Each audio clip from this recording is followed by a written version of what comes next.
As you see, there have been quite a bit of innuendos about Adani. And I've explained that this is a reputable company, by my knowledge. And this company actually has done very many PPP projects. I mentioned that we visited India at the invitation of then Chief Minister of State of Gujarat, Narendra Modi. And he introduced us to several Indian conglomerates. Adani was one of them. One was Mr. Ratan Tata, who was also there at the conference that we attended. And then we visited a project that was done through a PPP by Adani in a place called Mundra. This was a marsh land next to the sea, 5,000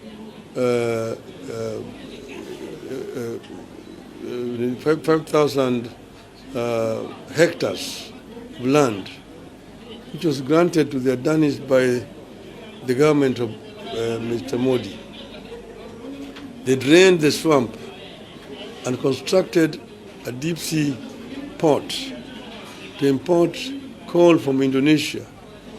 And then they put up a power plant, coal-fired, 4,600 megawatts in that place. The Tata Group then also came and put up another second power plant, another 4,600 megawatts, a total of 9,200 megawatts of power in that same spot only. Not only that, they also built a railway line, 100 kilometers, to connect that port to the major railway network. A sleeping village of 5,000 people mushroomed to become a small town of 200,000 people, as many industries rushed to go and invest in that place. They also built an airport in that same place. This was a real success story of a PPP. And then also the Bombay airport, which had been fly-infested international airport. When it was given through PPP, they took it over and converted it into a very modern, first-class airport today, it is today. The same thing with the airport in Delhi. So what I'm trying to say is that we've seen firsthand what some of these companies are able to do, what PPP can do to an economy. And therefore what I'm trying to say is not to try to ostracize PPP as a concept. It's a concept that has worked very well around the world. And I'm only saying that there needs to be transparency in dealing with these issues. Otherwise, you're likely to try to condemn very reputable companies. As we see stories like Adani Gate. Adani company, conglomerate is worth over $200 billion. It cannot be an Adani Gate. Deal with issues as they are. If some people have made mistakes, let them own up that they made some mistakes. But do not begin to condemn innocent companies who are basically doing normal commercial transactions. Team Cyprian, once again, welcome to my channel. I'm super excited. The support you are giving me, it means a lot, a lot, a lot. May Almighty God bless you. So I don't know guys kama mko aware kwamba on date 8, baba aliweza kusema kwamba ana suggest kwamba ama ameunga mkono Adani Group kuchukua JKIA because after Adani ishachukua JKIA, we are going to benefit so many things. I'm like, so in these 30 years leasing, walisema kwamba inachukua mpaka 14 airstrips na any amount of money, any profit itakuwa ikimake ama loss, hiyo ni wao wanajua. Sisi as Kenyans, we are not going to get anything ama Kenyan authority is not going to get anything out of it. And now I'm shocked, like baba yeye amesema anasuggest kwamba Adani ichukue because the country is struggling financially. And now baba anasema kwamba Adani Group it's qualified since that imekuwa ikifanya kazi safi. Sasa ni vizuri ama ni vyema waweze kupewa hiyo airport waweze kuifanyia maendeleo. And guys, trust me, I'm so shocked. Baba is a man we respect much, but after yeye amesupport akijua kwamba Wakenya wamekataa, I'm shocked, I'm so disappointed. Yeye ni kama ashapewa chaki ameweka kwa mkono ama kwa mfuko, so it doesn't care about the common mwananchi. And guys, that's why I always say hakuna mwanasiasa yote mwenye anajali maslahi ya mwananchi. Ni wewe mwenyewe ujijali, wewe ujue vile utakula, vile utalala, vile utafaa, venye kila kitu venye utahaso. How politician ita ukwe die hard, they don't care about you. How comes baba anakuja kutuambia bila kuogopa kwamba yeye ana support because we are going to get so many benefits? Amenyamaza hiyo muda yote hajawahi tuambia. That means yeye pia alikuwa anajua. Unaona venye tunabebiwa akili? Amenyamaza huo muda wote, watu wameenda kuandamana, akakataa nini, hizo vitu zote tumekuwa tukiandamana. Mbona hajawahi andika hata kwa mtandao aseme amekuja wakati anajua Adani Group ishapewa the deal? Kama hajapewa yake na yake akaweka kwa mfuko. I don't want to call him the name venye watu wanamuitanga siji conman. Yani I'm so shocked.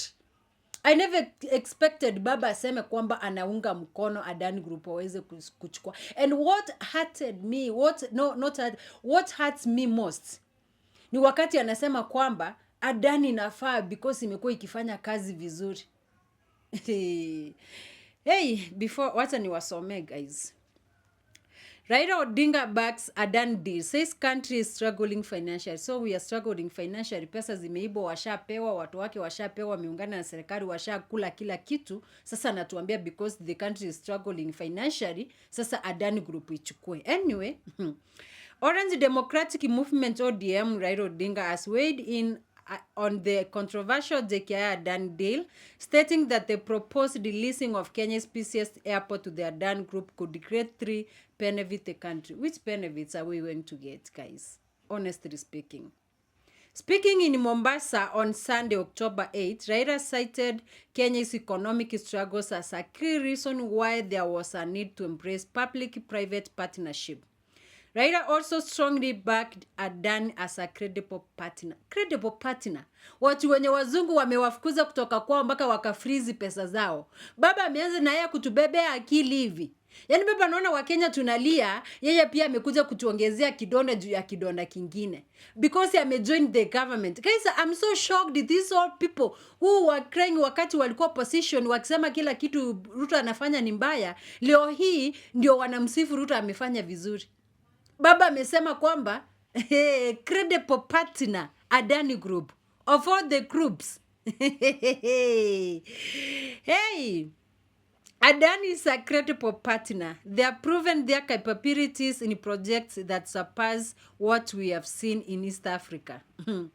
Anyway, Raila further cited several projects in Gujarat and Mumbai in India as a key testimonies of what the Adani Group was capable of under the right circumstances.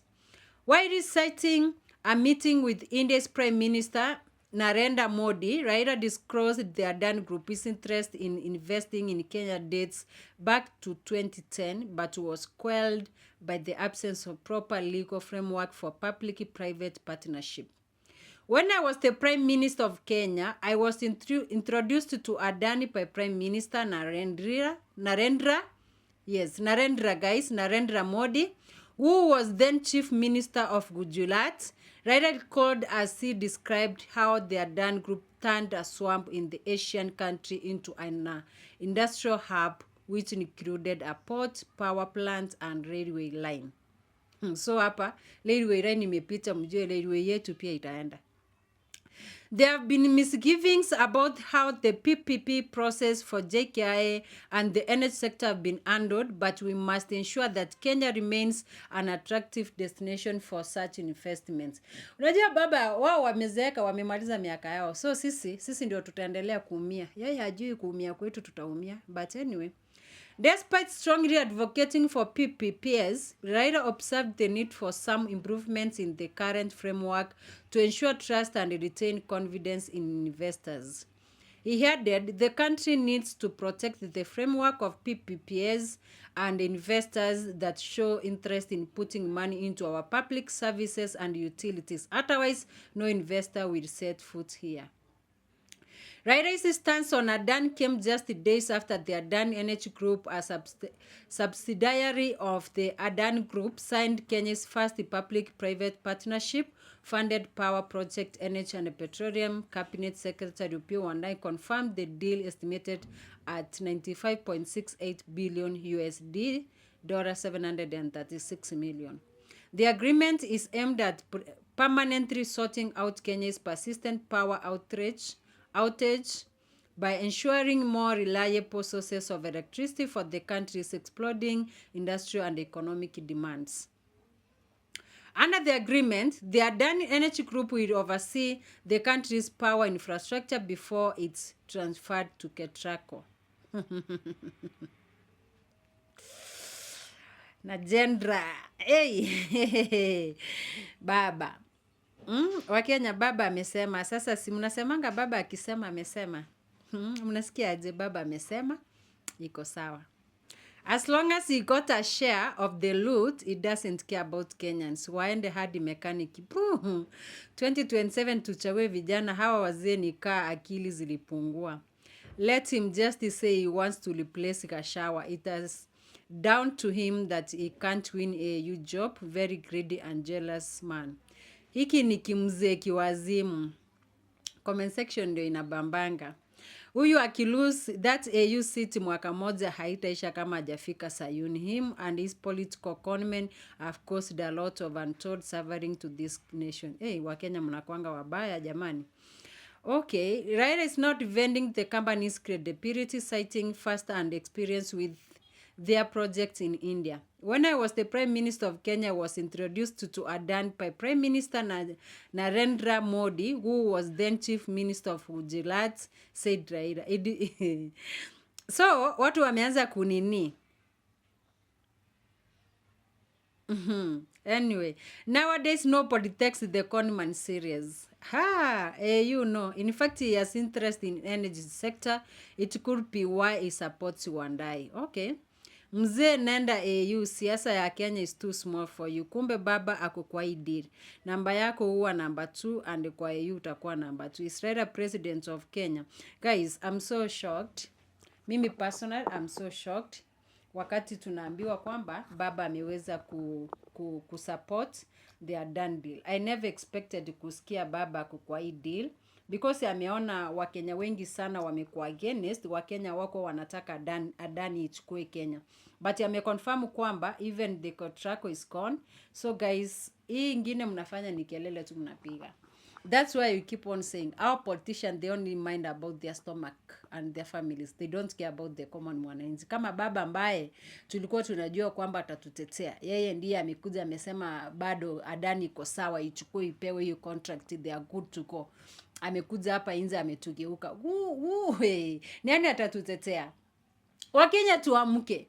Wacha tuachane na hizi mambo sijui baba sijui nini. Wakenya tusipoamka Kenya itauzwa. Hao watu wanajua baba ako part of the deal. Yeye pia amepata percentage yake. That's why unaona wanachapa Rigathi Gachagua vita yenye haiko. Baba is included hapo wakichapa Gachagua vita yenye haiko because wanataka wakule hii shares. Wanataka kila mtu hii Kenya ako na share yake. Wakenya sisi ndio hatuna shares. Au watu kila mtu ako na shares yao, Wakenya ndio hatuna shares. Na that's why mnaona wanafight Gachagua sana au waondokee aende because Gachagua pia komacha anasema mmekula mingi hata mimi nataka. So wanataka wamuondoe mamlakani ndio wabaki sasa baba na Ruto na hiyo group yake wakikula mali vizuri wakigawa. So that we become slaves in our own country. Whether you like it or not, one day mtakuja kuremember kwamba tulikuwa tunapiga kelele tukisema tutakuwa slaves in our own country. Have a look what's going on in Kenya. Ukienda kugeuka hivi, ukigeuka hivi, ukilala ukiamka, kila kitu imechange. What's happening in this country? Baba kama ameanza kuunga Ruto mkono, guys, we are completely finished. These people wameingia sasa, wakule tumalizwe kabisa. Anyway, nasikia ni kama akili sasa imetoka, nasikia ni kama nimechemuka. I don't know what's your take team Kenya. Wacha tulie. Oi, kumbe walikuwa wanakula pamoja. Raila na Ruto, haki ya Mungu wameamua kutumaliza.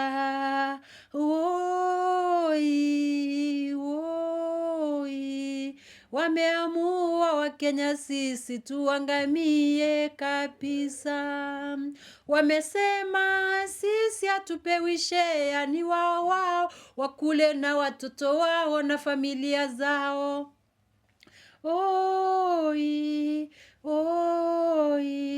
Sisi wa Kenya tumekufa maskini.